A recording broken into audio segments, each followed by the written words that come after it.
So friend, BPSC के इस कड़ी में एक बार फिर से मैं स्वागत करता हूं। और आज हम लोग करने वाले हैं बायोलॉजी के अंतर्गत श्वसन तंत्र के बारे में, जो बहुत इंपॉर्टेंट होता है हमारे एग्ज़ाम के लिए। इसमें हम लोग जानेंगे अपने सारे श्वसन अंग को, और अगला जो वीडियो आने वाला है वो आने वाला है पाचन तंत्र के बारे में। फिलहाल आज हम लोग बात करते हैं श्वसन तंत्र के बारे में। श्वसन तंत्र इन सब अंगों से मिलकर के बना होता है, नासिका मार्ग, मुख गुहा, और इन सारे अंगों के साथ साथ श्वसन की प्रक्रिया, फिर श्वसन से जुड़े जितने इम्पोर्टेंट कंटेंट होते हैं हमारे एग्ज़ाम के लिए, विथ प्रीवियस ईयर क्वेश्चंस हम लोग करेंगे डिस्कस्ड। और आप इसके साथ साथ एक और जो वीडियो अभी आने वाला है मॉडर्न हिस्ट्री के ऊपर, एक बहुत अच्छी वीडियो आ रही है जो कहानी की तरह आपको एक्सप्लेन कर देगी। तो आप उस वीडियो को भी प्राप्त करने के लिए और बीपीएससी में अपने तैयारी को मजबूत बनाने के लिए जुड़ जाइए हमारे चैनल से, कर लीजिए इसे सब्सक्राइब। और अब हम लोग आज चर्चा करेंगे श्वसन तंत्र के ऊपर। श्वसन तंत्र का मतलब ही होता है अंगों का एक समूह जो किसी पार्टिकुलर काम को करने में मदद करे। तो अंगों का वह समूह जो श्वसन की क्रिया में सहायक होता है उसे सामूहिक रूप से श्वसन तंत्र कहते हैं। प्रत्येक जीव को जीवित रहने के लिए ऑक्सीजन की ज़रूरत पड़ती ही है, क्योंकि ऑक्सीजन ही हमारे द्वारा खाए गए भोजन का ऑक्सीडेशन करके हमें ऊर्जा प्रदान करता है। ये इस ग्राफ को आप सामने देख पा रहे होंगे। ग्राफ, 3D एनिमेशन, इन सब को लाने के पीछे उद्देश्य है कि हम चीज़ों को बहुत क्लियर समझ पाए और जो हमें हमारे एग्ज़ाम के लिए ज़्यादा मजबूत बना पाए। ये एक एरो के जरिए आप नीचे देख पा रहे होंगे। भोजन के जटिल जो अणु होते हैं, पहले इनको पाचन तंत्र ब्रेक करती है सरल अणुओं में, सिंपल मॉलिक्यूल्स में। वो फिर एनर्जी प्रदान करता है कोशिकाओं को, जो एनर्जी उन्हें चाहिए। यानी कि पाचन तंत्र के अंतर्गत ये भोजन के जटिल अणुओं को तोड़ना वगैरह ये सब हम लोग जानते हैं। अब ये जो जटिल अणु होते हैं टूटने के बाद एनर्जी जनरेट करते हैं, जो सेल या फिर कोशिकाओं की आवश्यकता होती है। तो श्वसन तंत्र इन कोशिकाओं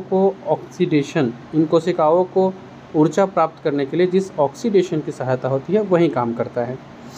C6H12O6 + 6O2 जो हम लोग पढ़े हुए थे प्रकाश संश्लेषण के दौरान, जो समीकरण है ये वही है। ये मिलकर हो जाता है 6CO2 6H2O + ऊर्जा, और जो ऊर्जा मुक्त होती है उसे हम लोग यहाँ ATP में मापते हैं। पाचन तंत्र कार्बोहाइड्रेट्स, ग्लूकोज, और श्वसन तंत्र में जब ग्लूकोज के साथ ऑक्सीजन मिल जाता है तो ये बन जाता है ऊर्जा। अब आप समझ पाए होंगे इसको बेहतर। जैसे पाचन तंत्र में आपने कार्बोहाइड्रेट्स लिया, वो उससे ग्लूकोज में परिवर्तित कर दिया। श्वसन तंत्र ने क्या किया, उस ग्लूकोज के अंदर ऑक्सीजन को मिलाया और फिर उससे एनर्जी जनरेट की। ये ऊपर उसी समीकरण का ये व्याख्या है। इस प्रोसेस में होता क्या है, ऑक्सीजन ब्लड में मिल जाती है और कार्बन डाइऑक्साइड ब्लड से बाहर निकलना शुरू कर देता है। ब्लड के द्वारा ही ऑक्सीजन प्रत्येक सेल तक पहुंच पाता है, ऐसा हम जानते भी हैं। रक्त को इसीलिए परिवहन तंत्र का एक बहुत बड़ा हिस्सा भी माना जाता है, बहुत बड़ा हिस्सा भी होता है वो। सो यहाँ याद रखने लायक एक तो ये प्रकाश संश्लेषण के दौरान हम लोगों ने जो पढ़ा था ये समीकरण। फिर श्वसन तंत्र में प्रमुख रूप से क्या क्रिया होती है, तो ब्लड में ऑक्सीजन का मिलना, कार्बन डाइऑक्साइड का ब्लड से बाहर निकलना, और ब्लड के द्वारा ही ऑक्सीजन फिर सेल तक पहुँचता है, जहाँ ग्लूकोज के साथ मिलकर के सेल को अर्थात कोशिकाओं को एनर्जी मिलती है, ऊर्जा प्राप्त होता है। तो इस पूरे जो अभी हम लोग प्रक्रिया को समझेंगे, इस पूरे को समझेंगे हम लोग एनिमेशंस और ग्राफिक्स के मदद से। बहुत पिक्चोरियल फॉर्म आपके पास रखा जाएगा, और उद्देश्य है आपकी जो अंडरस्टैंडिंग है उसको इतना क्लियर कर देना कि हम नेगेटिव मार्क्स के जो जंजाल है इसमें पढ़ने से बचे।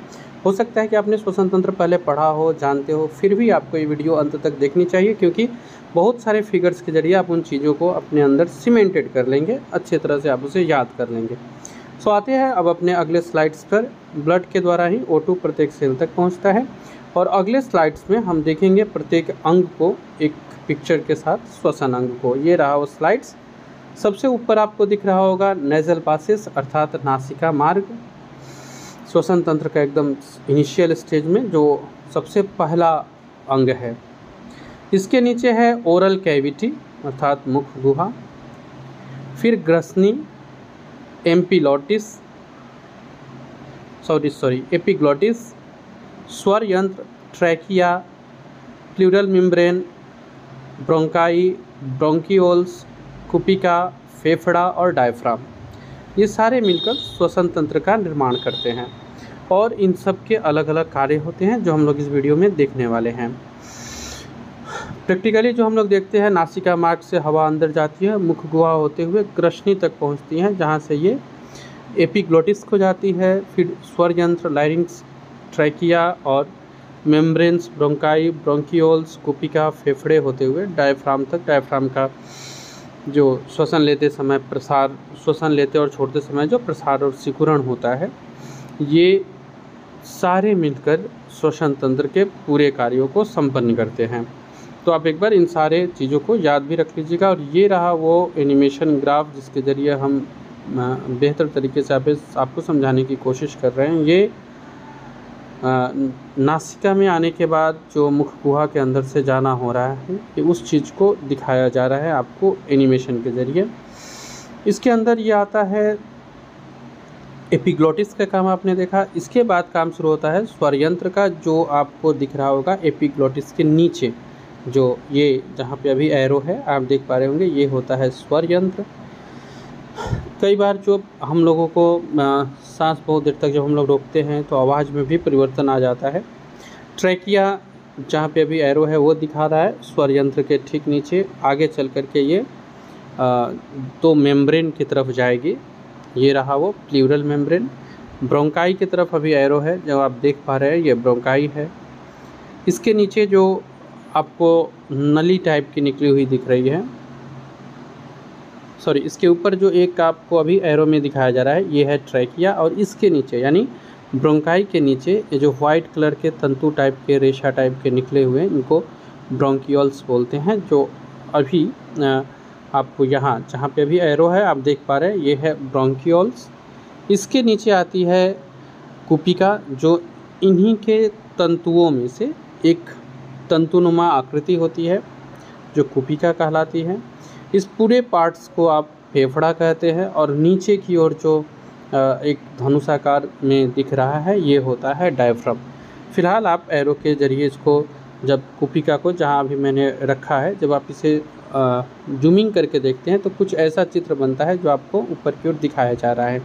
सो कुपिका कुछ इस तरह का होता है। इस पूरे को फेफड़ा कहते हैं, और नीचे की ओर जो धनुष आकृति में देखने को मिल रही है ये होता है डायफ्राम।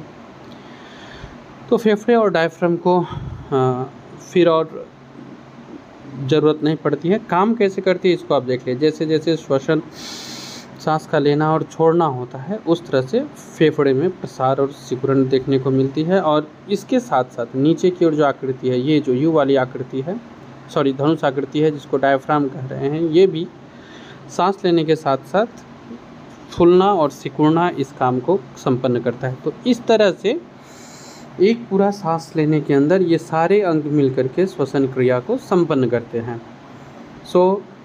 ये आप याद रखेंगे। नासिका मार्ग, मुख गुहा, ग्रसनी, एपिग्लोटिस, स्वर यंत्र, trachea, pleural membrane, bronchi, bronchioles, कुपिका, फेफड़े और डायफ्राम, इससे मिलकर के बना हुआ है हम लोगों का ये पूरा का पूरा स्वर तंत्र का जो सिस्टम, श्वसन तंत्र का जो सिस्टम है ये। अब हम लोग चलते हैं अपने अगले स्लाइड्स पे और देखते हैं श्वसन तंत्र से जुड़े कुछ इम्पोर्टेंट फैक्ट्स। अब हम लोग इम्पोर्टेंट फैक्ट्स के अंतर्गत एक एक अंग को पढ़ना शुरू करेंगे। सबसे पहले आते हैं नासिका मार्ग। नोज या नासिका मार्ग, इसके अंदर छोटे छोटे बाल होते हैं जो धूल कणों को रोक लेते हैं। अंदर की ओर अगर कुछ अशुद्ध पदार्थ जा रहे होते हैं उनको रोक लेते हैं। नेज़ल पैसेज में म्यूकस मेम्ब्रेन होता है, म्यूकस कला होता है, जो लगभग आधा लीटर म्यूकस प्रतिदिन हमारे नाक से निकलता है। यह धूलकण जीवाणु और अन्य सूक्ष्म जीवों को शरीर के अंदर प्रवेश करने से रोकती है।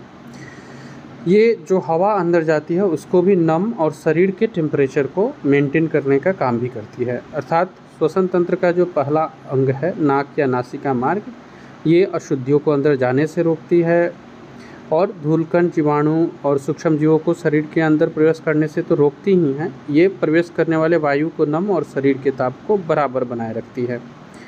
आते हम लोग अपने अगले स्लाइड्स पे, और इस स्लाइड्स में हम लोग पिक्चर के ज़रिए ये जो विषय हम लोग चर्चा कर रहे हैं इसको और डिटेल्स में देखेंगे। तो आते हैं अपने अगले स्लाइड से। फिलहाल ये रहा नासिका मार्ग का, जिसे आप स्क्रीनशॉट करके रख सकते हैं आपके डिजिटल नोट्स के लिए, ये हो जाएगा इम्पोर्टेंट। ये है हमारा अगला स्लाइड, श्वसन तंत्र, ग्रसनी और स्वर यंत्र के बारे में। ग्रसनी रेस्पिरेटरी सिस्टम के साथ साथ डाइजेस्टिव सिस्टम का भी भाग होता है। अभी पीछे हम लोगों ने एक वो पिक्चर के जरिए देखा था जो अंदर की ओर अन्न के टुकड़ा को नीचे की ओर ले जा रहा था। तो ये जो ग्रसनी होता है ये रेस्पिरेटरी सिस्टम का तो अंग होता ही है, साथ ही साथ में ये डाइजेस्टिव सिस्टम का भी भाग होता है। इसके नीचे पाया जाता है स्वर यंत्र, श्वसन मार्ग का वह भाग जो ग्रसनी तथा ट्रैकिया को जोड़ता है। और जनरली जो स्वर यंत्र का काम है, आप इसके नाम से ही समझ पा रहे हैं, ये साउंड प्रोड्यूस करने का काम करता है, साउंड प्रोड्यूस करने का काम करता है। लैरिंक्स श्वसन मार्ग का वह भाग है जो ग्रसनी को ट्रैकिया से जोड़ता है। ये जो यहाँ हम लोगों ने एरो दे करके पढ़ा था ना, स्वर यंत्र, इसके ऊपर एपिग्लोटिस है जो अभी हम लोगों ने देखा था। ये अन्न के भी मतलब पाचन सिस्टम का भी अंग होता है। सो इसका लैरिंक्स का जो मुख्य काम होता है वो होता है साउंड प्रोड्यूस करना, और इसके प्रवेश द्वार पर एक ढक्कन के समान का वाल्व होता है जिसे एपिग्लोटिस कहते हैं। जब कुछ निकलना होता है तो हम लोग इसी एपिग्लोटिस, जब भी कुछ हम लोग निकलते हैं तो ये एपिग्लोटिस क्या करता है, ट्रैकिया के द्वार को बंद कर देता है, जिससे भोजन जो है वो जिससे भोजन ट्रैकिया में प्रवेश नहीं कर पाता है। अर्थात ये लाइरिंक्स के प्रवेश द्वार पर एक ढक्कन के समान का वाल्व बना देता है एपिग्लोटिस, जो जब हम लोग भोजन कर रहे होते हैं तो उसको ट्रैकिया के अंदर जाने से रोकता है। तो ये हो गया ग्रसनी और स्वर यंत्र। इम्पोर्टेंट्स को एक बार फिर से देख लेते हैं। ग्रसनी रेस्पिरेटरी सिस्टम के साथ साथ डाइजेस्टिव सिस्टम का भी हिस्सा होता है। श्वसन मार्ग का वह भाग जो ग्रसनी और ट्रैकिया को जोड़ता है, लैरिंक्स के नाम से जाना जाता है या स्वर यंत्र के नाम से जाना जाता है। इसका मेन कार्य होता है स्वर यंत्र अर्थात स्वर को प्रोड्यूस्ड करना, साउंड को प्रोड्यूस्ड करना। एपिग्लोटिस के बारे में हम लोगों ने जाना, जब भी कुछ निकलना होता है तो ट्रैकिया को द्वार को बंद कर देता है ताकि फूड ट्रैकिया में नहीं प्रवेश कर पाए। अगले स्लाइड्स की तरफ हम लोग बढ़ते हैं। यहाँ तक अच्छे से कवर्ड हो गया होगा और आप प्रत्येक स्लाइड्स का स्क्रीनशॉट लेके रख सकते हैं अगर आपने पहले से रेस्पिरेटरी सिस्टम को नहीं किया है। श्वसन तंत्र में अब लैरिंक्स यानी स्वर यंत्र का क्या रोल है इसको देखते हैं। पुरुषों में लैंगिक लक्षणों के विकास के साथ साथ आप देखते होंगे ध्वनि में भी कुछ परिवर्तन होता है। तो ये परिवर्तन इसी कारण हो पाता है क्योंकि ध्वनि यंत्र के चारों ओर एक विशेष प्रकार का संरचना बनने लगता है। इसको एडम्स एप्पल के नाम से जानते हैं। यहाँ आपको एरो से दिखाया जा रहा है इस पिक्चर में। पुरुषों में लैंगिक लक्षणों के विकास के साथ ध्वनि यंत्र जो होता है इसके चारों ओर एक विशेष संरचना का निर्माण होने लगता है जो एडम्स एप्पल के नाम से जानी जाती है, और इसी कारण यंत्र का आकार बढ़ जाता है जिससे पुरुषों के आवाज़ में लो पिच अर्थात मोटी आवाज़ होना शुरू हो जाती है। क्योंकि महिलाओं में इस संरचना का विकास नहीं हो पाता है, इसके वजह से महिलाओं का जो स्वर यंत्र है उसका आकार छोटा रह जाता है और इसमें हाई पिच यानी उच्च तारत्व वाली आवाज़ सुनाई देती है। यही कारण होता है कि महिलाओं की जो आवाज़ होती है वो पतली और मधुर होती है। सो मेन का अगर आप पुरुषों का वोकल कॉर्ड देखोगे तो ये 20 mm का होता है, जबकि महिलाओं का छोटा होता है, ये 15 mm का होता है। तो ये वो कारण है जिस कारण से आपको किसी महिला की आवाज़ कोयल जैसी सुनाई देती है और कुछ नहीं। सो ये है श्वसन तंत्र से जुड़े आपको लाइरिंक्स से जुड़े बात जो हम लोग को जानने चाहिए। पुरुषों में लैंगिक लक्षणों के विकास के साथ साथ ध्वनि यंत्र के चारों ओर एक विशेष संरचना का निर्माण होता है। इसी के कारण लो पिच हो जाता है अर्थात आवाज़ मोटी हो जाती है। महिलाओं की आवाज़ इसी के कारण पतली रहती है। जो वोकल कॉर्ड होता है वो पुरुषों में 20 mm का होता है, जबकि महिलाओं में वोकल कॉर्ड 15 mm का होता है। आपको जहाँ भी जिस भी स्लाइड्स को लगे कि इसकी ज़रूरत है आप उसे स्क्रीनशॉट्स करके रख लें। ये एक बहुत अच्छा तरीका होता है डिजिटली नोट्स के लिए। इसके बाद आते हैं अगले अंग पे जो है ट्रैकिया। हम लोगों ने देखा था ट्रैकिया क्या करता है, फेफड़े के अंदर तक जब ये जाता है 2 भाग में बढ़ जाता है। ट्रैकिया आगे जाकर 2 भाग में बढ़ जाता है। ये आप अपने लेफ़्ट साइड वाले पिक्चर में देख पा रहे होंगे। ट्रैकिया ऊपर से आया, एरो में आपको दिखाया जा रहा है, और नीचे ये 2 पार्ट्स में बढ़ गया। ट्रैकिया आगे जाकर 2 शाखाओं में बढ़ जाती है और ये ब्रोंकाई के नाम से जानी जाती है। ट्रैकिया के ऊपर 16 से 20 सी शेप के बने कार्टिलेज के रिंग होते हैं। ये जो ऊपर की ओर आपको कार्टिलेज के रिंग दिख रहे हैं सी शेप के बने होते हैं। इसी के कारण ट्रैकिया सिकुड़ने और चिपकने से बचता है। मतलब ये जो कार्टिलेज होते हैं जो नीचे की ओर आपको दिखाया जा रहा है बड़ा करके, ये जो कार्टिलेज होते हैं इसी के कारण ट्रैकिया सिकुड़ने और चिपकने से बचता है। अर्थात ट्रैकिया द्वारा वायु फेफड़े के अंदर तक जाती है। यही ट्रैकिया आगे जाकर 2 शाखाओं में बढ़ जाती है जो ब्रोंकाई कहलाती है। अब आते हैं हम अगले अंग पे जो है फेफड़ा, लंग्स। ये मानव के मुख्य श्वसन अंग में आता है लंग्स। 2 होता है ये, दाहिना फेफड़ा बाएं फेफड़े से सामान्यतः बड़ा होता है और फेफड़ा प्लूरल मेम्ब्रेन से ढका होता है। दाएं फेफड़े में 3 पालियाँ होती है मीन्स लॉब्स, और बाएं में 2 पालियाँ होती है राइट साइड और लेफ्ट साइड। ब्रोंकाई आगे चलकर कई शाखाओं में बढ़ जाती है। यहाँ आपको चित्र में दिख रहा होगा कि बहुत सारी शाखा में वो बट गई है और यही शाखा ब्रोंकियोल्स कहलाते हैं। ब्रोंकाई जब बहुत सारे शाखाओं में बढ़ जाता है तो ये ब्रोंकियोल्स कहलाता है। फेफड़ा मानव का मुख्य श्वसन अंग है। 2 होता है ये, दाहिना फेफड़ा जो होता है बाएं फेफड़े से बड़ा होता है और फेफड़ा प्लूरल मेम्ब्रेन से ढका होता है। दाएं फेफड़े में 3 पालियाँ होती है जबकि बाएं में 2 होती है। ब्रोंकाई आगे चलकर कई शाखाओं में बढ़ जाती है जिसको ब्रोंकाइलस कहते हैं। अब आएंगे हम लोग अपने अगले स्लाइड्स पे और जानेंगे अगले अंग के बारे में। लेकिन फ़िलहाल आपको एक बात याद करा दूं कि अगला जो वीडियो है बहुत इंटरेस्टिंग वीडियो आने वाला है। आपको याद करने की ज़रूरत ही नहीं पड़ेगी। एक कहानी के जरिए आप पूरे भारत के स्वतंत्रता आंदोलन को समझ लेंगे। अर्थात मॉडर्न हिस्ट्री का जो एक बहुत बड़ा पार्ट होता है, मॉडर्न हिस्ट्री के लिए जो बहुत महत्वपूर्ण पार्ट होता है उसको हम लोग कवर करेंगे और बिना किसी ट्रिक के, किसी भी ट्रिक की आवश्यकता नहीं होगी। कुछ एनिमेशंस, कुछ पिक्चर्स और आपको पूरी कहानी आपके दिमाग में फिट बैठ जाएगी बहुत अच्छे तरह से। और प्रीवियस अगर आप एग्ज़ाम्स देख रहे हैं बीपीएससी के तो उसमें आप पा रहे होंगे कि एक बड़ा भूमिका होता है मॉडर्न हिस्ट्री का। तो उस वीडियो को मिस मत कीजिएगा और इसी तरह के वीडियो आपको लगातार मिलते रहे इसके लिए आप चैनल को सब्सक्राइब कर लीजिए। फिलहाल आते हैं हम अपने अगले टॉपिक पे जो है कुपिका। कुपिका को हम लोगों ने पीछे भी जूम करके देखा था। ये कुछ इस तरह से अंगूर की तरह की संरचना होती है। ब्रोंकियोल्स के सिरे पर ब्रोंकाई अलग अलग भागों में बटा ब्रोंकियोल्स बना और इस ब्रोंकियोल्स के सिरे पर अंगूर जैसी गोल संरचनाएं बन जाती है। इसे कुपिका कहते हैं। ये कुपिका या एल्वेली रक्त कोशिकाओं का जाल बिछा होता है। इसके ऊपर कुपिका के ऊपर रक्त कोशिकाओं का जाल बिछा होता है जहाँ से गैसों का आदान प्रदान होता है और यहीं से ऑक्सीजन रक्त में चली जाती है और कार्बन डाइऑक्साइड बाहर आ जाता है। अब आते हैं हम लोग अपने श्वसन तंत्र के आखिरी अंग पे, डायफ्राम। डायफ्राम फेफड़े का आधार होता है और ये ऊपर नीचे होने के कारण ही वायु फेफड़े के अंदर बाहर जाती आती है। डायफ्राम जब ऊपर की ओर होता है तो वायु फेफड़े से बाहर जा रही होती है और जब डायफ्राम नीचे की ओर होता है इसका मतलब वायु फेफड़े के अंदर जा रही होती है। यानी जब हम लोग सांस लेते हैं तो डायफ्राम नीचे की ओर होती है जबकि सांस छोड़ते समय डायफ्राम ऊपर की ओर होती है। तो ये डायफ्राम जो श्वसन तंत्र के एकदम अंत तक के अंग थे। हम लोगों ने अभी तक के स्लाइड्स में श्वसन तंत्र के सारे अंगों को देखा। अब हम लोग इससे जितने क्वेश्चंस बन सकते हैं, जिस प्रकार के क्वेश्चंस बन सकते हैं उन टॉपिक्स को देख लेते हैं और उसके बाद हम लोग कुछ प्रीवियस ईयर के टॉपिक्स को भी देखेंगे।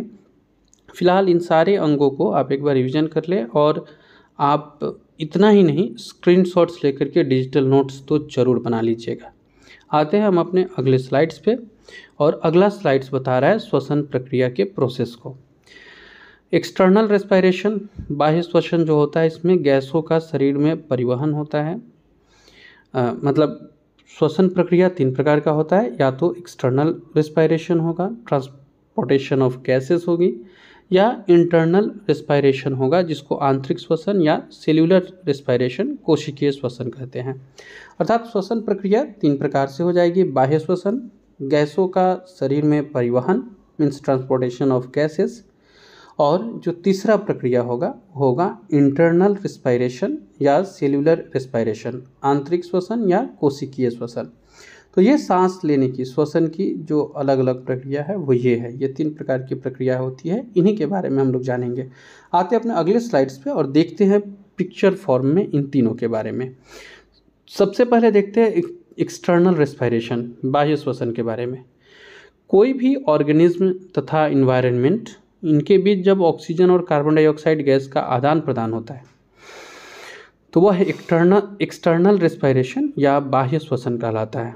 किसी भी ऑर्गेनिज्म, कोई भी जीव हो और वातावरण के बीच ऑक्सीजन और कार्बन डाइऑक्साइड गैस का आदान प्रदान हो रहा हो, जैसे हम मनुष्य करते हैं, इसे एक्सटर्नल रेस्पिरेशन कहते हैं, बाह्य श्वसन कहते हैं। अब ये जो बाह्य श्वसन होता है, इसमें जो समझने वाली चीज़ है वो ये है कि हवा शरीर के अंदर आता है, नाइट्रोजन 18%, ऑक्सीजन 21% और कार्बन डाइऑक्साइड 0.03%, ऐसा ये होता है एक पहला प्रक्रिया। सेकेंड प्रक्रिया में क्या होता है, हवा शरीर से बाहर जाता है और इसमें अगर आप देखेंगे तो नाइट्रोजन एज इट इज़ आया और बाहर गया। नाइट्रोजन 78.09%, ऑक्सीजन यहाँ पे परिमाण घट जाता है, 17% हो जाता है, और कार्बन डाइऑक्साइड आप देखेंगे तो 0.03% था, ये आगे 4% पे आ जाता है। एक इंटरेस्टिंग चीज़, सुदर्शन क्रिया के दौरान लगातार बताया जाता है कि आपके जो टॉक्सिक चीज़ें होते हैं वो बाहर निकलते हैं, लाइक यूरिन के जरिए जो होता है। तो सांस के द्वारा भी प्रतिदिन हम लगभग 400 ml पानी शरीर से बाहर निकालते हैं। तो आप ये समझ सकते हैं कि श्वसन का कितना बड़ा रोल होता है हमारे बॉडी को डिटॉक्स करने के लिए भी। तो यहाँ से भी अगर आप सुदर्शन क्रिया टाइप से ऐसे किसी प्रोसेस को जानते हैं तो उसके महत्व को समझ सकते हैं, उसे आप कंटिन्यू डेली अपने लाइफस्टाइल में शामिल कर सकते हैं। फिलहाल हम लोग पढ़ रहे हैं श्वसन तंत्र। आते हैं इस पे अगले स्लाइड्स की तरफ। एक बार क्विक देख लेते हैं। हवा का शरीर में आना, कार्बन डाइऑक्साइड का थोड़ा परिमाण, ऑक्सीजन का ज़्यादा परिमाण, नाइट्रोजन सेम रह जा रहा है, चाहे वो शरीर से के अंदर आ रहा हो या बाहर जा रहा हो। ऑक्सीजन 21% है, जबकि शरीर से बाहर जाते समय 17%, अर्थात ऑक्सीजन शरीर में रह रहा है। कार्बन डाइऑक्साइड 0.03% है, जो 4% पे हो जा रही है, यानी कार्बन डाइऑक्साइड को बाहर फेंका जा रहा है। अब आते हैं हम लोग अपने नेक्स्ट स्लाइड्स पे और जानते हैं श्वसन प्रक्रिया के अन्य पार्ट्स के बारे में, अन्य जो फैक्ट्स है इसके बारे में। श्वसन प्रक्रिया का एक तो हम लोगों ने ये एक्सटर्नल रेस्पिरेशन देखा और इसमें हम लोगों ने उस प्रक्रिया को समझा जिसमें हवा का शरीर में आना और शरीर से बाहर जाना। इस दौरान जितनी क्रियाएं होती है या जो इम्पोर्टेंट फैक्ट्स थे हमारे, हमने उसको देखा। कार्बन डाइऑक्साइड शरीर से बाहर निकलता है, ऑक्सीजन अंदर आता है। ये जनरली मनुष्य की कल्पना करके बनाया गया हुआ एक चार्ट है। सांस के द्वारा जो लगभग 400 ml प्रतिदिन हमारे अंदर से पानी निकलता है बाहर, ये बहुत ही इंटरेस्टिंग एक फैक्ट्स था जिसको हम लोगों ने श्वसन क्रिया से कनेक्ट किया, सुदर्शन क्रिया से कनेक्ट किया। अब आते हैं ट्रांसपोर्टेशन ऑफ गैसेस। ऑक्सीजन का फेफड़ों से शरीर के सभी सेल तक पहुंचना। जैसे अभी हम लोगों ने देखा था, सांस लिया और ऑक्सीजन फेफड़े तक पहुंचा, इसके बाद यहाँ से सभी कोशिका तक पहुंचना तथा कार्बन डाइऑक्साइड का फेफड़ों तक वापस आना। ये पूरा प्रोसेस जो है श्वसन के दौरान हो रहा है और इसी पूरे प्रोसेस को हम लोग कहते हैं ट्रांसपोर्टेशन ऑफ गैसेस, गैसों का शरीर में परिवहन। हम लोगों ने श्वसन प्रक्रिया के जो अलग अलग स्टैंड्स को देखा था ना, बाह्य श्वसन प्रक्रिया, फिर ट्रांसपोर्टेशन ऑफ गैसेस, फिर आंतरिक। तो ये सेकेंड में आए हम लोग ट्रांसपोर्टेशन ऑफ गैसेस, गैसों का शरीर में परिवहन। ऑक्सीजन का परिवहन रक्त में उपस्थित हीमोग्लोबिन के द्वारा होता है। तो ये जो आप एनिमेटेड फॉर्म देख रहे होंगे, ये ट्रांसपोर्टेशन ऑफ गैसेस को शो कर रहा है। एक बार इससे जुड़े हुए इंपॉर्टेंट फैक्ट्स को देख लेते हैं। ऑक्सीजन का फेफड़ों से शरीर के सभी सेल तक पहुंचना और कार्बन डाइऑक्साइड का फेफड़ों तक पुनः वापस आना, ये जिस प्रोसेस को फॉलो करता है, इसी प्रोसेस को गैसों का शरीर में परिवहन कहते हैं। ऑक्सीजन का परिवहन रक्त में उपस्थित हीमोग्लोबिन के द्वारा होता है, जिसका समीकरण भी नीचे दिया गया है। O2 + Hb = HbO2 हो जाता है, या फिर HbO2 जब उसका ऑक्सी हीमोग्लोबिन होता है तो O2 + Hb हो जाता है। अब आते हैं हम लोग अपने अगले स्लाइड्स की ओर, लेकिन अगले स्लाइड्स में आने के पहले मैं एक बात जो हमेशा आपसे शेयर करता हूँ वो ये कि आप डिजिटल नोट्स अपना बना सकते हैं इसका स्क्रीनशॉट लेकर के। जब टेक्नोलॉजी हमारे पास है ही तो क्यों ना हम उस टेक्नोलॉजी को यूज करें और हम अपने पढ़ाई को और आसान बना सकते हैं। कई बार आपको ऐसा फील होता होगा कि इन सभी का नोट्स बनाने का उतना आवश्यकता नहीं है, तो आप इसके स्क्रीनशॉट्स को लेके बार बार देख करके भी कर सकते हैं। कई लोगों का ये सब चैप्टर कंप्लीट होगा तो वो केवल स्क्रीनशॉट्स को रख सकते हैं जिससे वो रिवीजन कर सके।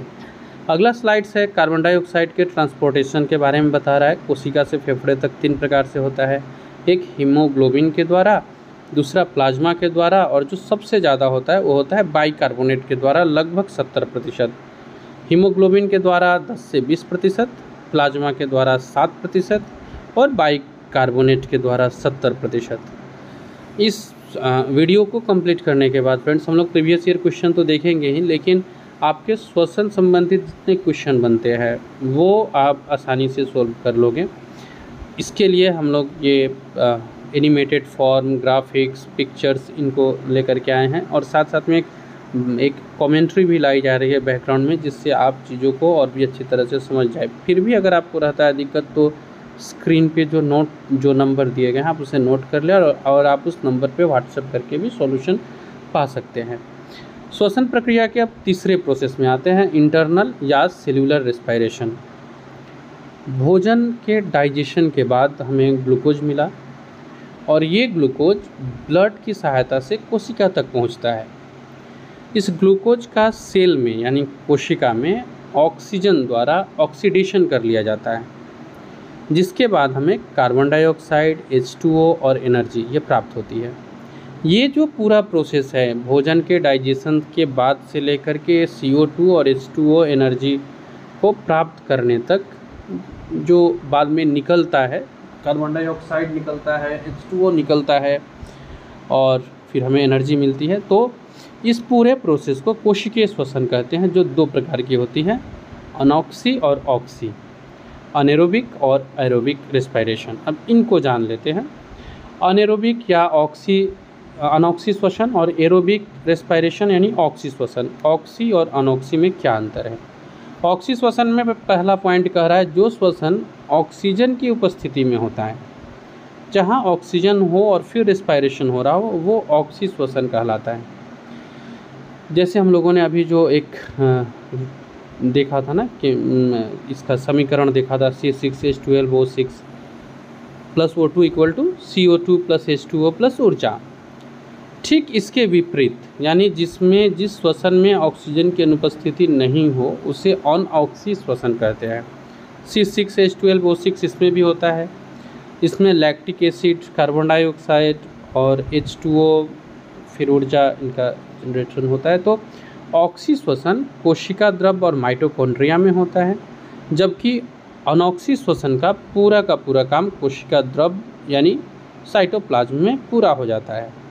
अनॉक्सी श्वसन के कुछ उदाहरण हैं कीट, सूक्ष्मजीव और या फिर किण्वन प्रक्रिया जो होता है। इस किण्वन प्रक्रिया में ऑक्सीजन की अनुपस्थिति में श्वसन होता है, जबकि ऑक्सी श्वसन का उदाहरण हम लोग हो गए एनिमल्स, ह्यूमन्स, बर्ड्स एट्सेट्रा।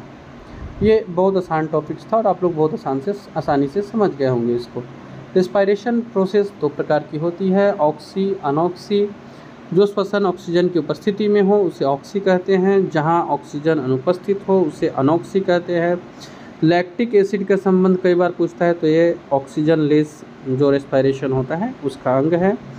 और ये जो आप देख पा रहे हैं, जब लैक्टिक एसिड यहाँ पे अनॉक्सी श्वसन या अनएरोबिक रेस्पिरेशंस में दर्शाया गया है। उदाहरण के रूप में आप कीट को ले सकते हैं, सूक्ष्मजीव, बैक्टीरिया, ये हो गया अनॉक्सी श्वसन के लिए, जबकि मनुष्यों के लिए, जंतुओं के लिए, चिड़िया, ये लोग ऑक्सी श्वसन करते हैं, एरोबिक रेस्पिरेशन करते हैं। अब हम लोग आएंगे अपने अगले स्लाइड्स पे और वहाँ समझेंगे श्वसन से जुड़े कुछ और महत्वपूर्ण फैक्ट्स को, और हाँ लास्ट में हम लोग करेंगे प्रीवियस ईयर के कुछ क्वेश्चंस को, जिससे आपका जो प्रिपरेशंस का जो वो है स्तर है वो किस स्तर तक बढ़ पाया ये भी आप वहाँ पे चेक कर सकते हैं। और हम लोग प्रीवियस ईयर क्वेश्चंस के दौरान उठाते हैं इस चैप्टर जिसको हम लोगों ने चर्चा किया है उससे जुड़े जितने भी प्रश्न पूछे गए हैं उससे कुछ इम्पोर्टेंट प्रश्न को निकाल के हम लोग चर्चा करते हैं। अनॉक्सी श्वसन को देख लेते हैं। जो श्वसन ऑक्सीजन की अनुपस्थिति में होता है उसे अनॉक्सी कहते हैं, और ये पूरी तरह से कहाँ होगा, तो कोशिका द्रव्य यानी साइटोप्लाज्म में ये पूरा हो जाता है। अब ऊपर जो समीकरण आप देख पा रहे हैं C6H12O6 पायरुविक एसिड में आ रही है, इस प्रक्रिया को ग्लाइकोलाइसिस कहते हैं। इसमें ग्लूकोज के बिना ऑक्सीजन के मसल्स में लैक्टिक एसिड बनने लगती है, जिससे हमारे शरीर में थकावट महसूस होती है। अब आपको पता चल गया होगा कि क्यों मेडिटेशन करने के बाद या ब्रीथिंग एक्सरसाइज करने के बाद हम रिफ्रेश महसूस करते हैं। सो इस थकावट से बचाती है हमें वो। ग्लूकोज के बिना ऑक्सीजन के मसल्स में लैक्टिक एसिड बनने लगता है, जिससे हमारे शरीर में थकावट महसूस होने लगती है। ये है अनएरोबिक रेस्पिरेशन या अनॉक्सी श्वसन।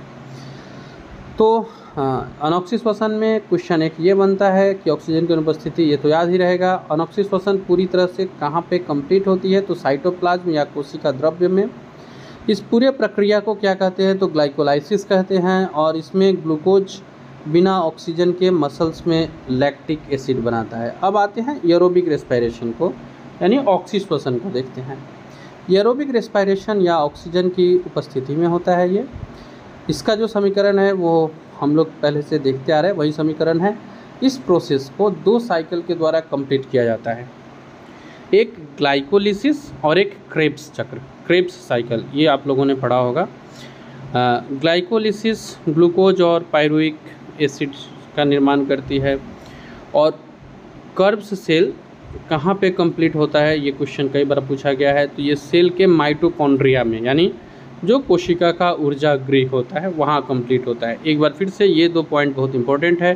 ग्लाइकोलाइसिस साइकिल ये कहाँ कंप्लीट होता है, तो साइटोप्लाज्म में कंप्लीट होता है, जबकि कर्ब्स साइकिल माइटोकॉन्ड्रिया में कंप्लीट होता है। और कर्ब्स साइकिल जहाँ कंप्लीट होता है मीन्स माइटोकॉन्ड्रिया में, हम जानते हैं उसको ऊर्जा गृह के नाम से। तो ये हो गया ऑक्सी श्वसन से जुड़ा हुआ कुछ इंपॉर्टेंट फैक्ट्स। हम लोग बढ़ेंगे अपने अगले स्लाइड्स पर, जहां हम लोग देखेंगे श्वसन से जुड़े कुछ और फैक्ट्स को। अंत में हम लोग करेंगे प्रीवियस ईयर के कुछ क्वेश्चंस को, जिससे आपको अंदाज़ा हो जाएगा कि किस तरह के प्रश्न पूछे जाते हैं और आपकी अपनी प्रिपरेशन किस तरह की है। हो सकता है कि इसमें से ज़्यादातर लोगों को ज़्यादातर बातें पता हो, फिर भी आप अपने रिवीजन के लिए, डिजिटल नोट्स के लिए आप स्क्रीनशॉट्स लेते चले, और अगर आप फर्स्ट टाइम कर रहे हैं इसे, तब तो इसका नोट्स आपको बना लेना चाहिए। आते हैं आगे ऑक्सी श्वसन के बारे में, क्रेब्स चक्र, और इसको थोड़ा सा देखते हैं डिटेल्स में। क्रेब्स चक्र कैसे होता है, यह सेल के माइटोकॉन्ड्रिया में होता है। पहला फैक्ट, ग्लाइकोलिसिस के दौरान बने पदार्थ जो पायरुविक एसिड होता है, ग्लाइकोलिसिस के द्वारा पायरुविक अम्ल पूरी तरह से ऑक्सीडाइज्ड होकर कार्बन डाइऑक्साइड और जल में बदल जाता है। तो आप पायरुविक एसिड का अगर आप समीकरण भी देखेंगे तो 6CO2 + 6H2O + ATP आती है। एक पायरुविक एसिड में 18 ATP होती है। सो ग्लूकोज का जो था 2 पायरुविक एसिड + 2 ATP, इस तरह से आप देखेंगे तो 36 ATP और 2 ATP को आप ऐड कर देंगे तो 38 ATP यहाँ पे जनरेट होता है। ये एक सामान्य सा मैथमेटिकल समीकरण है। सो क्रेब्स चक्र से जुड़े इंपॉर्टेंट फैक्ट्स क्या है, तो इस सेल के माइटोकॉन्ड्रिया में होती है। ग्लाइकोलिसिस के द्वारा बने पदार्थ पायरुविक अम्ल पूरी तरह से ऑक्सीडाइज्ड होकर CO2 और वाटर में बदल जाते हैं। पायरुविक एसिड में जो 6CO2 पायरुविक एसिड का जो समीकरण होता है वो है 6CO2 + 6H2O + ATP यानी ऊर्जा। इनको जब हम लोग समीकरण करते हैं, सिंपल एक मैथमेटिक्स समीकरण है, तो 38 ATP प्राप्त होती है। अब हम लोग बढ़ेंगे अपने नेक्स्ट और अगले स्लाइड्स की तरफ, जो है आपके प्रीवियस ईयर क्वेश्चन से जुड़ा हुआ। BPSC 2018 में प्रश्न था, निम्नलिखित में से कौन सा कथन गलत है, ये पहचानना था। दायां फेफड़ा बाएं फेफड़ा से बड़ा होता है। दाएं फेफड़े में 3 एवं बाएं में 2 लॉब होते हैं। दायां फेफड़ा भारी और बायां हल्का होता है। दोनों फेफड़े बिल्कुल समान होते हैं। इनमें से कौन सा कथन गलत है, तो ये आपको दिख गया होगा कौन सा कथन गलत है। पहला है दायां फेफड़ा बाएं फेफड़े से बड़ा होता है। अभी हम लोगों ने जस्ट पीछे इसके ऊपर चर्चा किया था। तो नहीं, एक छोटा और एक बड़ा होता है, यानी कि डी, दोनों फेफड़े बिल्कुल समान होते हैं, ये गलत कथन है। एडम्स एप्पल किस अंक से संबंधित है? एसएससी एमटीएस 2021 का क्वेश्चन है। ये हम लोगों ने पढ़ा था कि कैसे आवाज़ किशोरावस्था की तरफ आते आते या जैसे जैसे हम बड़े होते हैं हमारा आवाज़ बदलना प्रारंभ होता है, तो इसका जो संबंध है वो है स्वर यंत्र से। ऑप्शन में है ग्रसनी, स्वर यंत्र, श्वास नली और श्वसनी। सही उत्तर हो जाएगा स्वर यंत्र। श्वसन क्रिया के दौरान कौन सी गैस की मात्रा में कोई परिवर्तन नहीं होता? अभी हम लोगों ने पीछे किया था डिटेल्स में कि ऑक्सीजन और कार्बन डाइऑक्साइड, ऑक्सीजन अंदर जा रहा है, कार्बन डाइऑक्साइड बाहर निकल रहा है, तो इनकी मात्रा में परिवर्तन होता है, लेकिन नाइट्रोजन की मात्रा में कोई परिवर्तन नहीं होता है। मध्य प्रदेश पुलिस एसआई 2017 का प्रश्न था ये। तो इसका सही उत्तर हो जाएगा बी, नाइट्रोजन। आते हैं अपने नेक्स्ट क्वेश्चन पे। निम्नलिखित में से कौन सा कथन गलत है? हमेशा सांस नाक से लेनी चाहिए। श्वसन में नाक और मुंह से सांस ली जाती है। नाक में बाल, धूल, मिट्टी के कणों को रोकने का कार्य करता है और मुंह से सांस लेना अच्छा माना जाता है। तो ये तो हमें बचपन से ही बताया गया है कि मुंह से सांस लेना अच्छा नहीं होता है। तो इसका जो गलत कथन होगा वो हो जाएगा डी, मुंह से सांस लेना अच्छा नहीं माना जाता है। नाक में जो बाल, धूल, मिट्टी के कणों को रोकने का कार्य करते हैं, बिल्कुल सही है। श्वसन में नाक और मुंह से सांस ली जाती है, ली तो दोनों से जाती है, लेकिन गलत लाइन ये है कि मुंह से सांस लेना ज़्यादा अच्छा होता है। एपिग्लोटिस का क्या कार्य है? ये आरआरबी 2019 में पूछे गए प्रश्न है। भोजन को निगलते समय सांस मार्ग को बंद नहीं होने देता है। भोजन निकलते समय कण को श्वास नली में जाने से रोकता है। भोजन निगलते समय सांस मार्ग को बंद कर देता है। और डी ऑप्शन है, बी और सी दोनों सही है। तो ये आपका सही उत्तर हो जाएगा। भोजन निकलते समय ये श्वास नली को भी जाने से रोकता है और अंदर भी जाने से रोकता है। आते हैं अब अपने अगले क्वेश्चन पे। मुख्य रूप से किसके ऑक्सीकरण द्वारा उत्पन्न ऊर्जा को श्वसन कहते हैं? मुख्य रूप से पूछ रहा है, कार्बोहाइड्रेट हो जाएगा इसका सही उत्तर। ग्रुप डी 2018 का क्वेश्चन है ये। निम्नलिखित में से सांस को छोड़ते समय गैसों की प्रतिस्थता में कौन सा सही है? छोड़ते समय CO2 10% नहीं, नाइट्रोजन 78% सेम रह जाता है, ये सही है। ऑक्सीजन 4% छोड़ते समय तो ये कम हो जाता है, लेते समय 4% रहता है, तो बी सही उत्तर होगा। मनुष्य में सांस लेने की दर सामान्यतः प्रति मिनट कितनी होती है? HSSC ग्रुप डी 2018 का क्वेश्चन है। 12 से 16 बार, 60 से 75 बार, 5 से 7 बार, 20 से 25 बार। सही उत्तर होगा 12 से 16 बार प्रति मिनट जो सामान्य सांस होता है मनुष्य वो लेता है। हरियाणा SSC ग्रुप डी 2018 का क्वेश्चन था। आते हैं अपने अगले क्वेश्चन पे। श्वसन तंत्र में ऑक्सीजन का आवागमन किसके कारण हो पाता है? ऑक्सीजन का आवागमन ग्लोब्यूलिन, हीमोग्लोबिन, प्लाज्मा, बिलिरुबिन। जानते हैं इसका सही उत्तर हीमोग्लोबिन होगा। ग्रुप डी 2018 का क्वेश्चन है ये। MP जेल प्रहरी 2018 में क्वेश्चन था, पुरुष और महिलाओं में वोकल कॉर्ड की लंबाई क्या होती है? तो क्रमशः 20 होता है पुरुष में, महिलाओं में 15, यानी सी आपका सही उत्तर हो जाएगा। वायवीय श्वसन क्या होता है? आणविक ऑक्सीजन के बिना श्वसन, त्वचा के माध्यम से श्वसन, ऑक्सीजन की उपस्थिति में श्वसन या गलभड़ों के माध्यम से श्वसन। तो ऑक्सीजन की उपस्थिति में जो श्वसन होता है उसको वायवीय श्वसन के रूप में जाना जाता है। तो इसका सही उत्तर हो जाएगा सी। वायवीय श्वसन क्या है? तो ऑक्सीजन की उपस्थिति में श्वसन का होना, ये वायवीय श्वसन माना जाता है। अब आते हैं हम लोग अपने अगले क्वेश्चंस की तरफ, जो आज का लास्ट स्लाइड्स है, और इसमें हम लोग इस अंतिम स्लाइड्स में देखेंगे प्रीवियस ईयर के क्वेश्चंस में एक आरआरबी जेई का क्वेश्चन और एक ग्रुप डी का क्वेश्चन है। दोनों रिसेंट के क्वेश्चन है। ग्रुप डी 2022 का है, जेई 2019 का है। एरोबिक श्वसन में ग्लूकोज डैश में बदल जाता है? कार्बन डाइऑक्साइड, पानी और ऊर्जा। तो ये सही उत्तर है। अगला जो था शराब और ऊर्जा नहीं, अल्कोहल और ऊर्जा नहीं, कार्बन डाइऑक्साइड ऊर्जा नहीं, तो ये हमारा सही उत्तर होगा। ग्रुप डी 2022 का जो क्वेश्चन है वो है, कौन सा अंग श्वसन प्रणाली और पाचन तंत्र दोनों का हिस्सा होता है? तो ग्रसनी होता है, हम लोगों ने देखा था। ग्रसनी, ट्रैंकिया, लैरिंक्स, उपास्थि, ग्रसनी होगा सही। सो फ्रेंड्स, आज है यहीं इतना। मिलते हैं फिर हम लोग अगले वीडियो के साथ। तब तक के लिए टेक केयर, थैंक यू।